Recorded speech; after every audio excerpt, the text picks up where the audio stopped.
APTS Telugu news కి స్వాగతం. ముందుగా ముఖ్య అంశాలు.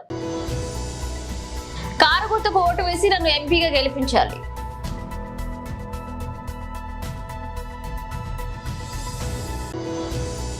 కాంగ్రెస్ తోనే అభివృద్ధి సంక్షేమం సాధ్యం. MLA G Madhusudan Reddy, MP అభ్యర్థి జిల్లా వంశీచంద్ర రెడ్డి.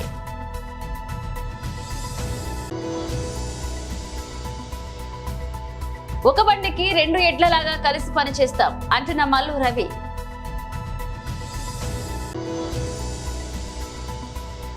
మంగళగిరి టౌన్, ఆత్మకూరు ప్రాంతాల్లో నిర్వహించిన రచ్చబండ కార్యక్రమాల్లో పాల్గొన్న నారా లోకేష్. మహబూబ్నగర్ జిల్లా పార్లమెంట్ ఎన్నికల ప్రచారంలో భాగంగా మహబూబ్నగర్ జిల్లా దేవరకద్ర మండల కేంద్రంలో బీఆర్ఎస్ కార్యకర్తల సమావేశం నిర్వహించిన కార్యక్రమానికి ముఖ్య అతిథిగా ఎంపీ అభ్యర్థి మన్య శ్రీనివాస్ రెడ్డి హాజరయ్యారు. ఈ సందర్భంగా ఆయన మాట్లాడుతూ 2023 అసెంబ్లీ ఎన్నికల్లో కాంగ్రెస్ మాయమాటలు మోసపోయి ఓటు వేశారన్నారు. ఇప్పుడు కాంగ్రెస్ పార్టీకి ఓటు వేస్తే తెలంగాణ ప్రజలు చాలా బాధపడుతున్నారన్నారు. రాబోయే పార్లమెంట్ ఎన్నికల్లో కారు గుర్తుకు ఓటు వేసి నన్ను అత్యధిక మెజార్టీతో గెలిపించాలని కార్యకర్తలకు పిలుపునిచ్చారు. ఈ కార్యక్రమంలో మహబూబ్ నగర్ జిల్లా బీఆర్ఎస్ అధ్యక్షుడు లక్ష్మారెడ్డి, మాజీ మంత్రి శ్రీనివాస్ గౌడ్, దేవరకద్ర మాజీ ఎమ్మెల్యే ఆల వెంకటేశ్వరరెడ్డి, నారాయణపేట మాజీ ఎమ్మెల్యే రాజేందర్ రెడ్డి, మక్తల్ మాజీ ఎమ్మెల్యే రామ్మోహన్ రెడ్డి, షాద్నగర్ ఎమ్మెల్యే అంజయ్ యాదవ్ మరియు మండలాలకు చెందిన నాయకులు కార్యకర్తలు పాల్గొన్నారు.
మహబూబ్నగర్ పార్లమెంట్ పరిధిలోని నియోజకవర్గాల్లో మంచి రాజకీయ నేత ఎంపీ అభ్యర్థి చెల్లా వంశీచంద్ర రెడ్డి ప్రజా సమస్యలను తన సమస్యలుగా భావించి ఎప్పటికప్పుడు పరిష్కరించే వ్యక్తిని ఎమ్మెల్యే అన్నారు. ఈ సందర్భంగా ఎమ్మెల్యే మాట్లాడుతూ ఎంపీ ఎన్నికలు అవగానే రైతులకు 2 లక్షల రుణమాఫీ రేవంత్ రెడ్డి ప్రభుత్వం చేస్తుందని ఎమ్మెల్యే అన్నారు. చిన్నచింతకుంట, దేవరకద్ర, కావుకుంట్ల మండలాల ముఖ్య కార్యకర్తల విస్తృత స్థాయి సమావేశానికి ఎంఎస్ ఫంక్షన్ హాల్లో నిర్వహించిన సమావేశంలో అన్నారు. ఇక ముఖ్య అతిథులుగా మహబూబ్నగర్ జిల్లా పరిషత్ చైర్పర్సన్ స్వర్ణ సుధాకర్ రెడ్డి, దేవరకద్ర ఎమ్మెల్యే మధుసూదన్ రెడ్డి, పాలమూరు పార్లమెంట్ అభ్యర్థి చెల్లా వంశీచంద్ర రెడ్డితో కలిసి సమావేశంలో మాట్లాడుతూ దేవరకద్ర నియోజకవర్గంలోని ప్రజలంతా మూకుమ్మడిగా కాంగ్రెస్ పార్టీని గెలిపించేందుకు అహర్నిశలు సైనికులా పనిచేయాలన్నారు. బీజేపీ, బీఆర్ఎస్ పార్టీలు 10 సంవత్సరాల ప్రజలకు ఏం చేశారని నిలదీశారు. ఈ కార్యక్రమంలో అసెంబ్లీ నియోజకవర్గ యూత్ అధ్యక్షుడు వెంకటేష్, మండల అధ్యక్షుడు నరేందర్ రెడ్డి, మాజీ sarpanch Venkatesh, cooption member Mahmood, single window chairman Surender Reddy, Pradeep Reddy, Vattem Shivakumar, media incharge Ganji బాలాజీరాజ్తో తదితర మండలాల అధ్యక్షులు, నాయకులు, కార్యకర్తలు పాల్గొన్నారు. నమస్కారం. వీర సైనికులు నేను ఎందుకు అంటున్నానంటే కల్లో కూడా ఎవరు ఒప్పుకోలేదు. ఎందుకంటే ఎంత చక్కగా పనిచేశారంటే గ్రౌండ్ వర్క్ చేశారు అందరూ. 10 సంవత్సరాలు మీరు ఎన్ని ఇబ్బందులు పడ్డారో, ఎన్ని కుట్రలు చేశారో, ఎంత వాళ్ళ ఎన్ని మీ మీద ఎన్ని ప్రయోగాలు చేసినా కూడా మీరందరూ కూడా కాంగ్రెస్ పార్టీ నిలిచిపెట్టకుండా ఇందిరమ్మ కాంగ్రెస్ ఇది ఇందిరమ్మ నిలిచిపెట్టి ఆ చేతికి నిలిచిపెట్టి మేము ఉందము అని చెప్పేసి మీరందరూ 10 సంవత్సరాలు కష్టపడ్డారు. అట్ ద సేమ్ టైం ఎన్ని ప్రలోభాలు, ఏ ప్రలోభాలు కూడా లొంగకుండా కాంగ్రెస్ పార్టీ అంటిపెట్టుకుని ఎంతో చక్కగా పనిచేస్తున్నామని మీ కష్టం వల్లే ఈరోజు మధుసూదన్ రెడ్డి గారు ఇక్కడ ఉన్నారు. అలాగే మనకి స్టేట్లో కూడా మన రేవంత్ రెడ్డి గారు ముఖ్యమంత్రి అయ్యారు. కాబట్టి దీనికి అందరికీ కూడా ముఖ్యంగా మీ అందరి కష్టం కనుక మీ అందరికీ ప్రత్యేకంగా నేను ధన్యవాదాలు తెలియజేస్తున్నా.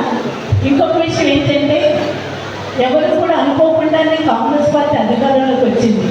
వచ్చిన తర్వాత సరే ప్రజలైతే కోరుకున్నారు, ఒక మార్పు కోరుకున్నారు, మళ్ళీ ఇందిరమ్మ రాజ్యం కావాలని కోరుకున్నారు. అందుకనే ప్రజలు కూడా మంచి మెజార్టీతో గెలిపించారు. అయితే దానికి ముఖ్యంగా ఏంటంటే ఎప్పుడైతే కాంగ్రెస్ పార్టీ అధికారంలోకి వచ్చిందో ఒక నెల రోజులు కూడా కాలేదు, అప్పటి నుంచే నెమ్మదిగా ఇంకా ఏమైంది, ఇంకా ఏంటి 6 గ్యారెంటీలు అమలు చేయటం లేదని ఎప్పుడైతే మొదలు పెట్టారో నాకు ఒక ఆలోచన వచ్చింది. అది నెల రోజులు కూడా కాలేదు, అప్పుడే స్కీమ్స్ చేయాలి, ఇంకా ఇంప్లిమెంట్ కాలేదని అంటున్నారంటే అలాగే నాకు అప్పుడు నాలో ఒక బాధ మొదలైంది. తప్పు చేస్తున్నాం మనం. ఎప్పుడు వచ్చింది కాంగ్రెస్ పార్టీ? వచ్చిన తర్వాత ఒక 6 నెలలో 8 నెలలో సంవత్సరం ఒక టైం ఇవ్వాలి కదా. ఇంకోటి ఏంటంటే అక్కడ వెనకాల ఏం లేదు, మొత్తం అంటే మాకు 200 సిలిండర్ 1200 అయింది, మీ బీజేపీ పుణ్యమా అని రైతులందరూ కూడా తిరగబడాలి, ప్రభుత్వ ఉద్యోగస్తులు తిరగబడాలి. ఎస్సీలకు రాజ్యాంగాన్ని కూడా మార్చి ఎస్సీ ఎస్టీ బీసీలకు ఉన్నటువంటి హక్కులని కాలరాసే ప్రయత్నం చేస్తున్నారు. దళిత గిరిజన బడుగు బలహీన వర్గాల వారు బీజేపీకి వ్యతిరేకంగా తిరగబడాలి. అట్లా చేస్తేనే ఇవాళ వాళ్ళకు నిజమైనటువంటి బుద్ధి చెప్పిన వాళ్ళ వైపును. ఇవాళ చివరిగా ఒక మాట చెప్పి ముగిస్తా. డీకే అరుణ మన ముఖ్యమంత్రి, మన ఆత్మగౌరవమైనటువంటి రేవంత్ రెడ్డి గారి పైన అనుచిత వ్యాఖ్యలు చేస్తున్నది. ఆమెకు సరైన బుద్ధి చెప్పాలంటే ఆమెని రానున్న ఎంపీ ఎలక్షన్లలో తుక్కుగా ఓడగొట్టి ఆమె ఎట్లా ఓడగొట్టాలంటే మళ్ళా ఎలక్షన్ అంటే భయపడాలి, మళ్ళా ఎలక్షన్లలో పోటీ చేయాలంటే డీకేఆర్కి వణుకు రావాలి. అట్లా మనందరం కష్టపడి మన ముఖ్యమంత్రి రేవంత్ రెడ్డి గారి బలాన్ని పెంచాలని ఈ సందర్భంగా మిమ్మల్ని అందరినీ కోరుతూ మీరు ఇంత ఆలస్యమైన నాగర్ కర్నూలు జిల్లా కలవకుర్తిపడడంలోని శివాజీ చౌక్ దగ్గర కసిరెడ్డి నారాయణరెడ్డితో కలిసి ఎన్నికల ప్రచారంలో పాల్గొన్నారు. మల్లు రవి మాట్లాడుతూ ఇచ్చిన హామీలను అమలు చేస్తామన్నారు. దేశంలో కాంగ్రెస్ పార్టీ అధికారంలోకి వస్తేనే మేలు జరుగుతుందని అని అన్నారు. అదేవిధంగా ఎమ్మెల్యే కసిరెడ్డి నారాయణరెడ్డి మాట్లాడుతూ కాంగ్రెస్ ప్రభుత్వంతోనే సాధ్యమని, కేంద్రంలో కాంగ్రెస్ అధికారంలోకి వస్తే ప్రజలకు ప్రజారంజక పాలన అందిస్తుందన్నారు. ఇక పార్లమెంట్ ఎన్నికల్లో మల్లు రవిని భారీ మెజార్టీతో గెలిపించాలని ఆయన కోరారు. ఈ ప్రచారంలో మాజీ సర్పంచ్ బృంగి ఆనంద్ కుమార్, నాగర్ కర్నూలు జిల్లా వైస్ చైర్మన్ టాగు బాలాజీ సింగ్, మాజీ మంత్రివర్యులు చిత్తారంజన్ దాస్, కాంగ్రెస్ పార్టీ సీనియర్ నాయకులు, కార్యకర్తలు పాల్గొన్నారు. ఈ రోజు చేస్తున్నటువంటి కార్యక్రమం మరి బీజేపీ గురించి చెప్తే ఆయన ఎప్పుడన్నా ఒక ఫండ్స్ తెచ్చిందా? ఇంకొక మాట మాట్లాడదలుచుకున్నా నేను. ఆమన్గల్లో 15 మందికి 13 మంది కౌన్సిలర్లు గెలిపించారు. 15 మంది కౌన్సిలర్స్ 13 మందిని గెలిపించారు. ఈ రోజు దాన్ని ధ్వంసం చేసుకుంటున్నారు. నేను ఆ మాట మాట్లాడలేదు. ఎందుకు చెప్తున్నాను ఈ మాట అంటే 6,50,00,000 రూపాయలు అక్కడ సురసముద్రం అని ఉంది. దానికి నేను శాంక్షన్ చేపిస్తే వాళ్ళు దాన్ని 2 కోట్ల రూపాయలు మాత్రం ఖర్చు పెట్టిండ్రు. ఏ రోజు అడిగిన పాపాన పోయారా మీరు? ఏ రోజైనా అన్ని కోట్ల రూపాయలు ఎంతో బాధపడి ఎంతో శ్రమపడి మీకు అందరికీ తెలిసి ఉండాలి. ఇదే కలవకుర్తిలో హరీష్ రావు గారు వస్తే ఇక్కడ కాలువలు ఎత్తిపోతల పథకం కంప్లీట్ అవుతుంటే నీళ్ళు వచ్చిన రోజు ఇక్కడికి వచ్చినప్పుడు వారిని అడిగినా, సార్ మీరు 6,50,00,000 మీరు అనౌన్స్ చేసినారు, మాకు ఇంకా ప్రొసీడింగ్ రాలేదంటే మేము ఇచ్చేస్తామని చెప్పేసి ఇచ్చినారు. పని స్టార్ట్ అయింది, అన్ని చేసింది, దాన్ని పట్టించుకోలేదు. ఒక్కసారి ఆలోచన చేయండి. మీకు డబ్బులు ఇస్తా కూడా చేయలేనటువంటిది ఇంకా మేము ఎక్స్పెక్ట్ చేసినాం. ఇక్కడ నేను కూడా ఒక సామాన్య వ్యక్తిగా, ఒక ఓటర్గా, కలవకుర్తి ప్రాంత వాసిగా, కలవకుర్తి బిడ్డగా నేను మాట్లాడుతున్నా. మరి నువ్వు ఏడాడైనా నీవు కేంద్రంలో ప్రధానమంత్రి ఉంటే ఏ రోజైనా 1 రూపాయి తీసుకొచ్చావా? ఏ రోజైనా తీసుకొచ్చినట్టుంటే నువ్వు ప్రూవ్ చేయి. ఇక్కడ చిన్న ఏమైనా చేసి ఉంటే చెప్పు. నేను చెప్పుకోవట్లేదు ఇది చేసినాం అది చేసినాం కాదు. ప్రజలను మనల్ని గెలిపించింది పని చేయమని చెప్పినారు, సేవ చేయమని చెప్పినారు. దానికోసమే కమిట్మెంట్ అయి ఉన్నా. కానీ నీతోటి కానీ ఎవరైనా అనవసరంగా తిట్టే పడడానికి నేను ఇక్కడ లేను. నువ్వు ఏదైనా ఉంటే అడుగు, ముందుకు వచ్చి అడుగు, లేదు పత్రిక ద్వారా అడుగు, నేను సమాధానం ఇస్తా. కానీ ఇదేం లాంగ్వేజ్, ఇదేం భాష, ఎవరు నేర్పించిండ్రు? ఎందుకు వస్తున్నారు? ఎందుకు ఈ నాయకులు? దేనికోసం ఈ నాయకులు? ఎవరిని ఉద్ధరించడానికి ఏం చేస్తున్నారో మీరు ఒకసారి ఆలోచన చేయాల్సిన అవసరం ఉంటుంది. అదేవిధంగా చేస్తే ఇది నేను తప్పు చేసిన క్షమించమని ప్రతి ఒక్కరిని అడిగేటువంటి అలవాటు నాకు ఉంది. ఈ రోజు వాళ్ళు కేంద్రంలో ఉండి ఈ ప్రాంతానికి తెలంగాణకి ఏమాత్రం న్యాయం చేయని వాళ్ళు, 1 రూపాయి కూడా విధించని వాళ్ళు చేస్తున్నది ఒకటే కార్యక్రమం. కులాల మధ్యన మతాల మధ్యన చిచ్చు పెడుతున్నారే తప్ప ఇంకేం చేస్తలేదు. దాన్ని చక్కదిద్దు. ఒకవేళ నీకు ఏదైనా అవకాశం ఉంటే మీ పెద్దలకు చెప్పు. అన్ని కులాలు ఏ మనిషి అయినా ఒకటే, మేమంతా అన్నదమ్ముల దాకా ఉంటాం తెలంగాణలో. నువ్వెందుకు మంగళగిరి నియోజకవర్గంలోని మంగళగిరి టౌన్ ఆత్మకూరు గ్రామంలోని పలు ప్రాంతాల్లో నిర్వహించిన రచ్చబండ కార్యక్రమాల్లో పాల్గొన్నారు టీడీపీ జాతీయ ప్రధాన కార్యదర్శి నారా లోకేష్. చూసి ఇంకా చేయాలి, వీవర్సాలు ఇంకా తీసుకురావాలి, మంగళగిరి ప్రజలకి ఇంకా నువ్వు సేవ చేయాలని నన్ను అహర్నిశలు ప్రోత్సహిస్తుంది బ్రాహ్మణి. ఇట్లా ఒక పట్టుదల, ఒక కమిట్మెంట్ తో మీకు పనిచేస్తుంది. అమ్మ ఒక కుర్రోడిని, ఉత్సాహవంతుడిని, కొంచెం తెల్లగడ్డ వచ్చింది అంతే. బాబు గారు పెట్టి పనికి వచ్చో తెల్లగడ్డ వచ్చింది అంతే, ఇంకేం లేదు. పని చేసేదానికి వచ్చేది. గత 25 సంవత్సరాలుగా మనకు జరుగుతున్న అన్యాయం జరగకుండా చూసుకునేందుకు వచ్చాను. అమ్మ ఒక ఎమ్మెల్యే గారికి మనసు ఉండాలి పని చేసేదానికి. ఎందుకంటే 175 ఎమ్మెల్యేలు ఉంటారు, అందరూ డబ్బుల కోసం పోరాడతారు, ప్రాజెక్టు కోసం పోరాడతారు. కానీ చేసే మనసు ఉంటే ఆటోమేటిక్ గా పనులు అవుతాయి. 10 సంవత్సరాలు ఆళ్ళ రామకృష్ణారెడ్డి గారు మనం పట్టించుకోవాలి. పాప ఇప్పుడు చెల్లమ్మని తోడుకుని వస్తున్నాడు, చెల్లమ్మని ఇబ్బంది పెడుతున్నారు. ఇది ఎంతవరకు న్యాయమో ఒక్కసారి ప్రజలందరూ ఆలోచించమని సభాముఖంగా కోరుతున్నాను. అమ్మ కరకట్ట కమలాసన్ గారు అద్భుత నటుడు. కరకట్ట కమలాసన్ ఎవరో తెలుసు కదా? లేదమ్మా, తెలుసా? ఆళ్ళ రామకృష్ణారెడ్డి గారు తల్లి ముద్దుగా కరకట్ట కమలాసన్ పేరు పెట్టారు. వాస్తవంగా సినిమాల్లోకి వెళ్ళింటే బ్రహ్మానందం గారితో పోటీ పడేవారు. అంత అద్భుతంగా నటిస్తాడు. మొన్న ఒక వీడియోలో ఫోటో చూశాను, వెనకాల నుంచి ఆవు పేడేస్తే నేను పట్టుకుంటున్నాను. ఎందుకయ్యా ఇవన్నీ, ఈ నటనలు ఎందుకు? అమ్మా యువగలం పాదయాత్ర 3000 కిలోమీటర్లు మైలురాయి దాటిన రోజు నాకు మెసేజ్ వచ్చింది.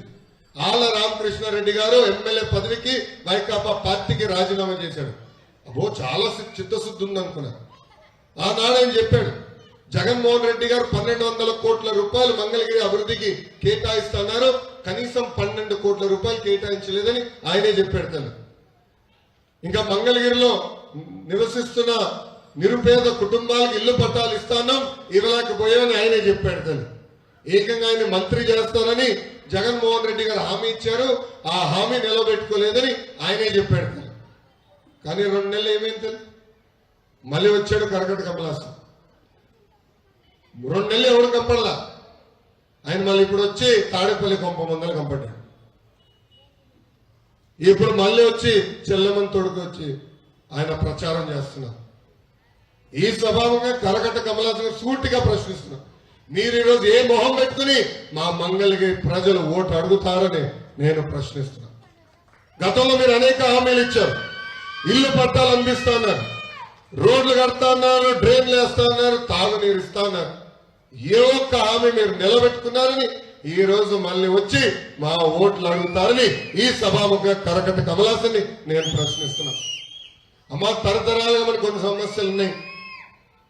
డ్రైనేజ్ సమస్య ఉంది, నీటి సమస్య ఉంది. ఇప్పుడు ఏకంగా మనం వద్దన్నా తీసుకెళ్లి కార్పొరేషన్ అని చెప్పి యాదగిరిగుట్ట పట్టణ కేంద్రంలో శ్రీ లక్ష్మీ నరసింహస్వామి ఫంక్షన్ హాల్లో భువనగిరి పార్లమెంట్ అభ్యర్థి చామల కిరణ్ కుమార్ రెడ్డి గెలుపు కొరకై ముఖ్య కార్యకర్తలు విస్తృత స్థాయి సమావేశం నిర్వహించారు. ఈ సమావేశంలో పార్లమెంట్ ఎన్నికల ఇన్ఛార్జ్ మునుగోడు ఎమ్మెల్యే రాజగోపాలరెడ్డి, ప్రభుత్వ బిర్లా ఐలయ్య, భువనగిరి పార్లమెంట్ అభ్యర్థి చామల కిరణ్ కుమార్ రెడ్డి, డీసీసీ అధ్యక్షుడు అన్నం సంజీవారెడ్డి పాల్గొన్నారు. ఈ సందర్భంగా ప్రభుత్వ బిర్లా ఐలయ్య మాట్లాడుతూ కోట్లాడి తెచ్చుకున్న తెలంగాణను అప్పుల ఊబిలో ఉంచిన బీఆర్ఎస్ పార్టీ కనుమరుగు కాక తప్పదన్నారు.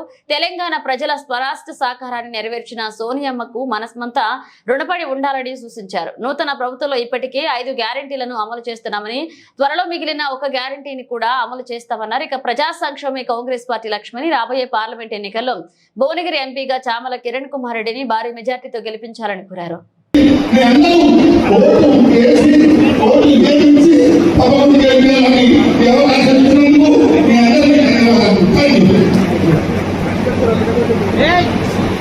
ఇప్పుడు మన ఎస్టీ నాయకురాలు చిన్న ఏజ్లో మంచి నాయకత్వం తెలియజేస్తున్నాను. మనము ఇంతకు ముందు అసెంబ్లీ ఎన్నికల్లో చాలా కష్టపడ్డాం. అట్లా ఎందుకంటే ముఖ్యంగా మనమందరము అడుగు ముందు చేసి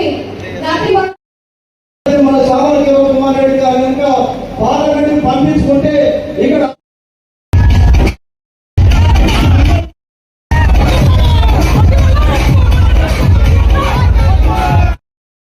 భాగంగా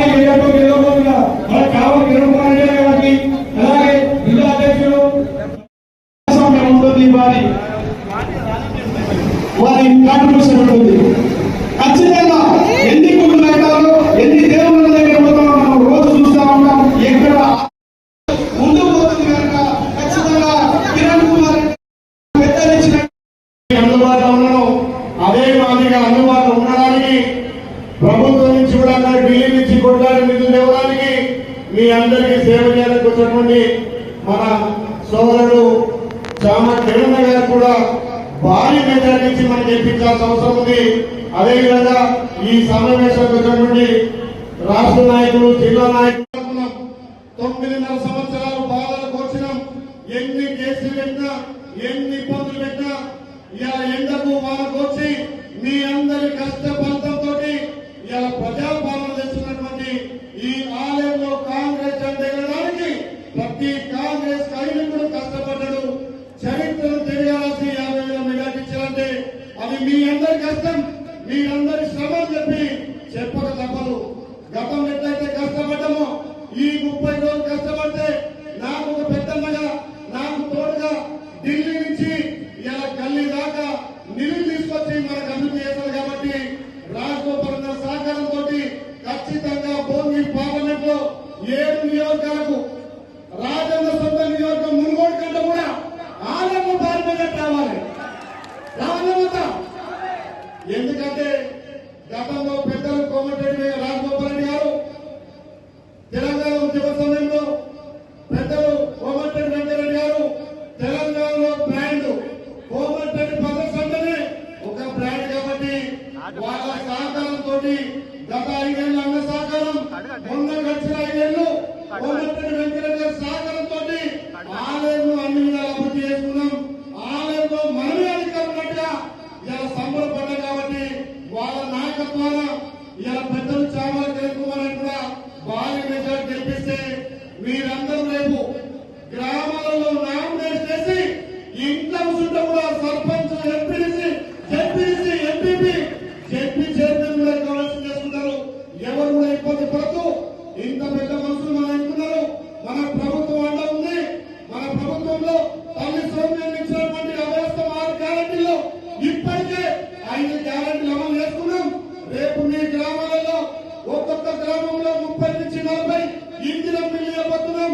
అది మీ అందరి సహకారంతో మీ పర్యవేక్షణే పెన్షన్ కానీ, ఇల్లు కానీ, రేషన్ కార్డు కానీ ఏ ప్రభుత్వం నుంచి ఫలం వచ్చినా మీరు నిర్ణయించిన మనసులుగా ఇస్తామని చెప్పి మాట ఇస్తున్నాం. కాబట్టి మొన్న ఏవైతే గెలిపించినటువంటి 50,000 మెజార్టీ రేపు 1,00,000 మెజార్టీ ఇచ్చి 7 నియోజకాల్లో ఆలయం పేరును పతాక స్థాయిలో ఉంచాలని చెప్పి దీనికి మీరందరూ సైనికుల లెక్క పనిచేయాలని చెప్పి ఇంకా పెద్ద సమయం లేదు, మీటింగ్ ఉంది. కాబట్టి మిగతా విషయాలు మనం చర్చిస్తున్నాం.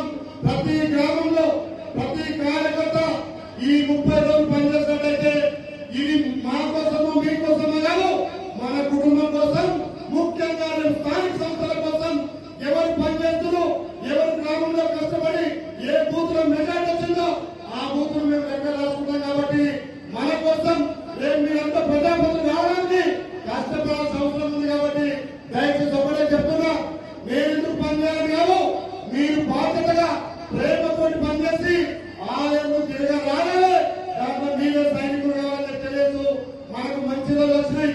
ఇంత మంచి నాయకత్వం పెద్దలు కోమటిరెడ్డి వెంకటరెడ్డి గారి సహకారంతో ఇప్పటికో ఎన్నో అభివృద్ధి కార్యక్రమాలు చేసుకున్నాం. అదే దిశగా మన కిరణ్ కుమార్ రెడ్డి భారీ మెజార్టీ కల్పిస్తే మనందరికీ కూడా అందుబాటులో ఉండి నేనే రకంగా సేవ చేస్తున్నాను, మీకు కూడా సేవకుడిగా పనిచేయడానికి వస్తుంది. కాబట్టి నన్ను ఆశ్రయించు అంతకు డబల్ మేతో ఆశిస్తున్నట్టు తెలియదు. ఇప్పుడు మన అభ్యర్థి చామల కిరణ్ గారిని మాట్లాడుతుందిగా కోరుతున్నాం.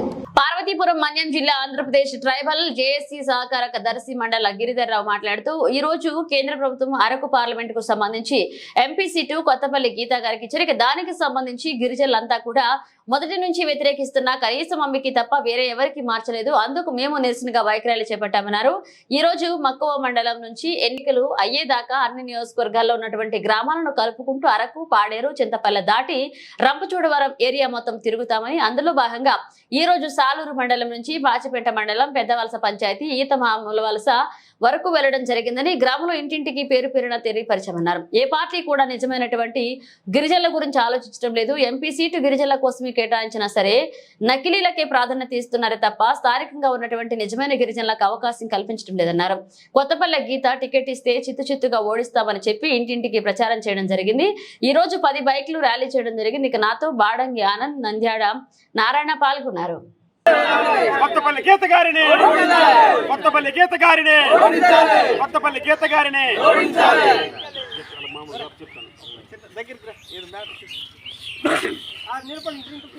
ఓకేనా? కొత్తపల్లి గీత ఓటమి జయంగా మా గిరిజన సంఘాల తరపున, మా గ్రామస్తు నిరుద్యోగుల తరపున మేమంతా కూడా బైక్ ర్యాలీ చేయడానికి నిర్ణయించుకున్నాము. బైక్ ర్యాలీ చూపించాము, అర్థమైందా? బైక్ ర్యాలీ చేయడానికి మేము నిర్ణయించుకున్నాము. కాబట్టి మేమంతా కొత్తపల్లి గీత గారికి వ్యతిరేకంగా మేమంతా కూడా వెళ్తున్నాము. కొత్తపల్లి గీత గారిని మేమంతా ఓడిస్తాం. కొత్తపల్లి గీత గారిని కొత్తపల్లి గీత గారిని ముందుకెళ్ళు, మేము బైక్ తీసుకొస్తాం.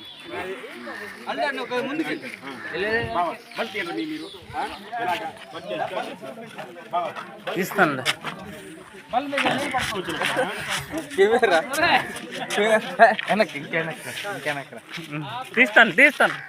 స్లో నడపండి, చాలా ఎక్కువ వద్దు.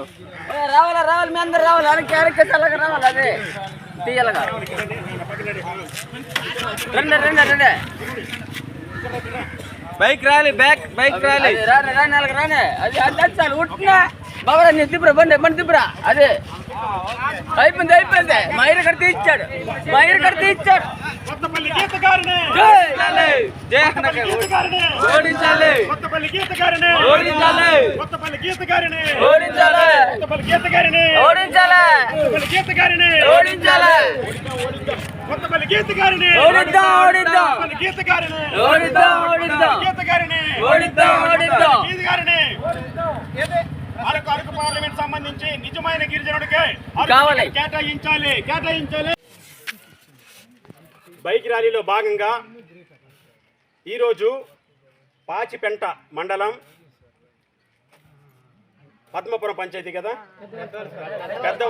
పెద్దవలస పంచాయతీ ఈతమాను వలస అనే గ్రామానికి చేరుకున్నాం. ఈ గ్రామానికి రావడం ఏంటంటే అరకు పార్లమెంట్ ఎన్డీఏ కూటమి అభ్యర్థిగా కొత్తపల్లి గీత గారిని నియమించారు కనుక కొత్తపల్లి గీత గారు నిజమైన గిరిజనురాలు కాదు అని మేము ఈ గ్రామంలో ఇంటింటి ప్రచారానికి వచ్చాము. కొత్తపల్లి గీత గారికి ఓటు వేయకండి, ఎందుకంటే ఆమె నిజమైన గిరిజనురాలు కాదు. ఇది వరకు వైసీపీ తరపున ఉన్నా సరే ఎక్కడా కూడా ఏ గిరిజన గ్రామానికి నిధులిచ్చి అభివృద్ధి చేయించలేదు. అటు పుష్పాకి వినాలే, అటు రంపచోడవరం ఏరియా నుంచి ఇటు శ్రీకాకుళం మూల వరకు సాలూరు, కురుపాం, పాలకొండ, అరకు, అనంతగిరి, పాడేరు ఈ నియోజకవర్గాల్లో ఎక్కడ కూడా అభివృద్ధి చెందలేదు. దానికి సంబంధించి ఈరోజు ఇంటింటి ప్రచారానికి మేము వచ్చాము. ఇప్పుడు ఆ ఊర్లోకి మేము అడుగు పెడుతున్నాము. కొత్తపల్లి గీత గారికి ఓటు వేయకూడదు, ఓడిస్తామని. కొత్తపల్లి గీత గారిని కొత్తపల్లి గీత గారిని కొత్తపల్లి గీత గారిని అది మళ్ళా పదండి అమ్మా. కొత్తపల్లి గీత గారిని ఓడిస్తాం. కొత్తపల్లి గీత గారిని ఓడిస్తాం.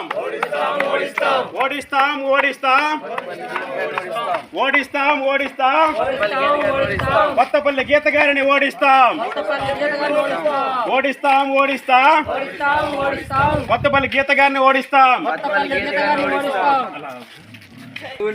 అరకు పార్లమెంట్ సంబంధించి పువ్వు గుర్తు కొత్తపల్లి గీత నకిలీ క్యాండిడేట్ కావున ఆమెకు మాత్రం ఓటు వేయకండి, సరేనా?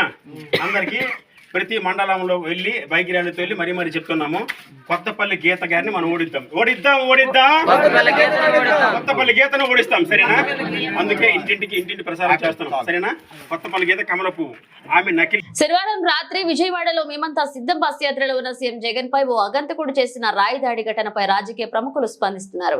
ప్రధాని నరేంద్ర మోదీ స్పందిస్తూ సీఎం జగన్ వైఎస్ జగన్మోహన్ రెడ్డి త్వరగా కోలుకోవాలని, మంచి ఆరోగ్యంగా ఉండాలని ప్రార్థిస్తున్నారు.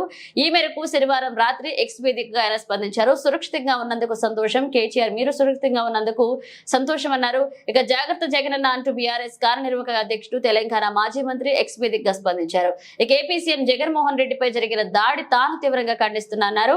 ప్రజాస్వామ్యంలో హింసకు స్థానం లేదని, దాడికి పాల్పడిన వారిపై భారత ఎన్నికల సంఘం కఠినమైన చర్యలు తీసుకుంటుందని ఆశిస్తున్నానని కేటీఆర్ వ్యాఖ్యానించారు. రాయి ఎక్కడి నుంచి వచ్చింది అంటూ లోకేష్ స్పందించారు. సీఎం జగన్ పై దాడి పట్ల టీడీపీ జాతీయ ప్రధాన కార్యదర్శి నారా లోకేష్ వ్యంగ్యాస్త్రాలు సంధించారు. రాయి ఎక్కడి నుంచి వచ్చావు, ఇంకెక్కడి నుంచి వస్తా, తాడేపల్లి ప్యాలెస్ నుంచి వచ్చా అంటూ సెటైర్ వేశారు. కొత్తగా ఏదైనా ట్రై చేయి జగన్ అంటూ ఆయన పంచులు విసిరారు. కాగా ఏపీ సీఎం జగన్ పై విజయవాడలో ఏపీ సీఎం రాయి దాడి జరిగింది. ఇక మేమంతా సిద్ధం బస్ యాత్రలో ఉండగా ఈ దాడి జరిగిన విషయం తెలిసిందే. బులెటిన్ ముగించే ముందు హెడ్లైన్స్ మరోసారి. కారు గుర్తుకు ఓటు వేసి నన్ను ఎంపీగా గెలిపించాలి.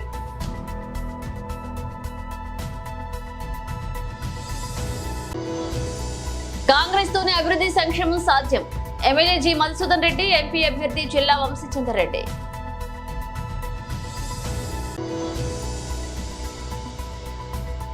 ఒక బండికి 2 ఎడ్లలాగా కలిసి పనిచేస్తాం అంటున్న మల్లు రవి.